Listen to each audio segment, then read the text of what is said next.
Hello everybody, I am Jedi Jack Penguin and welcome back to another LEGO Star Wars review. So today we're going to be looking at set number 75321, the Razor Crest Microfighter. This set includes 98 pieces and retails for $9.99 starting January 1st of 2022. Now originally I wasn't going to get this set, though it was the only new 2022 LEGO Star Wars set that I found at my local Kohl's. I will be getting more on my January 1st haul, look forward to that if it ends up happening. Of course, we gotta talk about the box art for this set. We get a slight change compared to some of the previous box art that we've seen for the last few years in LEGO Star Wars. First of all, we have a little bit of black greebling, bringing it back all the way to the Rise of Skywalker sets. We also have this new box design where we have a different color to represent different sub-themes from Star Wars. We have this brown color that matches for the Mandalorian. Really excited to see what happens in the summer wave if we end up getting more Clone Wars related sets. I also do want to appreciate seeing that in the background here, which is really great to see a reference from the Mandalorian Season 2. From the very back, you get a back look at the Razor Crest build, as well as your minifigure, and we also get your push tab for this box. And I did also want to mention that we have a regular brown color being used for the minifigure on the box art design from the back, but we have the regular dark brown that we're actually going to see for this minifigure from the front, which is just kind of weird when it comes to that type of rendering. But either way, let's open this up and take a look at the box contents. Looking at the box contents, you get a total of 2 unnumbered bags to build the set, in addition to your instruction manual. Taking a quick peek at the instructions, we mimic the front of the box with your QR code off to the side. Very back features your Win Robot piece count for 2 pages, hopefully leading to some advertisements where we have the Skywalker Saga, which will hopefully actually release next year. We also have a few of our other sets releasing in January. Out of these, I'm definitely going to be getting the Snowtrooper Battle Pack. I'm not sure if I'm actually going to get the ATST next year. I mean, we'll have to see how I feel when I enter the LEGO store. But either way, that leads to our final overall model for this particular set. So yeah, that's all for the box content. So let's take a look at our minifigure and the final overall model. Looking at the one and only minifigure included in this set, we have the Mandalorian.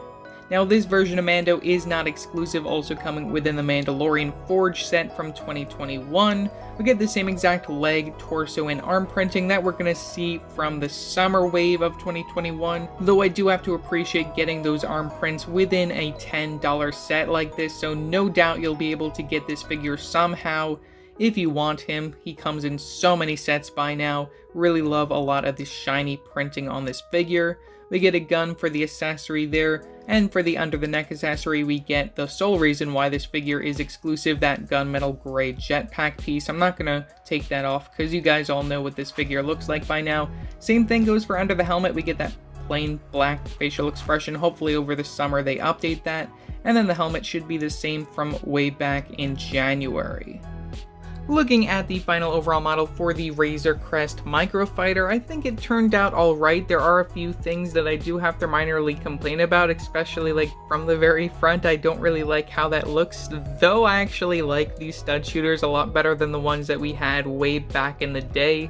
If you don't know how these work, it's pretty much the same exact thing, though this time you're shooting from the side as opposed from straight on. You just press down, and it goes out into the distance, never to be found again. You do, of course, get extras as you do, and you can just reload it from the side. I think it's really interesting that they went that approach this time around, and I can see these sticking around for at least another 2 years at best. Lots of building on the side when it comes to the construction of this vehicle, just to get a lot of those rough edges around, a lot of tiling from the top. I also really like using that jumper plate just to get that centered piece here. We don't see any windshield from the front because you typically don't see that kind of stuff within Microfighter sets. You get a spot to sit your minifigure on that studded area. And we also get a little bit of room for the jetpack from the back, which I do appreciate, so you don't have to take that off. We also get a control panel, which is nothing special when it comes to that print. You get a lot of Technic connections from the side when it comes to the engines. I really like how those turned out. You get the evil BB-8 head, as I like to call it, from the back, which also connect to these translucent orange studs for the engines. Again, from the very back, something that I think is really interesting, considering this is sort of like a micro-scale version of this set. We get the little landing walkway down here, so you can pretend to have some nanofigs come down there if you really want to. I like that they include that, despite this being a micro-scale type version of this vehicle. And from the very bottom, I also appreciate that they include some little landing gear. You use these studs from that side, and then we also use these pieces over here with a little bit of tiling off just to smooth those edges out. So overall, for $10, is this set worth it? I mean, if you don't have this version of the Mandalorian in your collection already, I think that this is certainly a set you want to get for that figure. You get some amazing arm and leg printing on that character, though no facial expression quite yet. As for the actual build for the Microfighter, you can see that they really tried to capture the Razor Crest. I just think that it gets lost when they remove that cockpit section from the very front. I mean, that just doesn't really do it for me. As for the new stud guns, I actually like them better than the previous ones that we've gotten, though still it just doesn't look right. It looks very ugly from the front of the ship. So yeah, that's all that I have to say for this video. Leave your thoughts down in the comment section below, what your thoughts are on this set. Also remember to like and subscribe and hit that bell icon so every time I upload a new video. So yeah, that's it for now, and I will see you next time. Bye!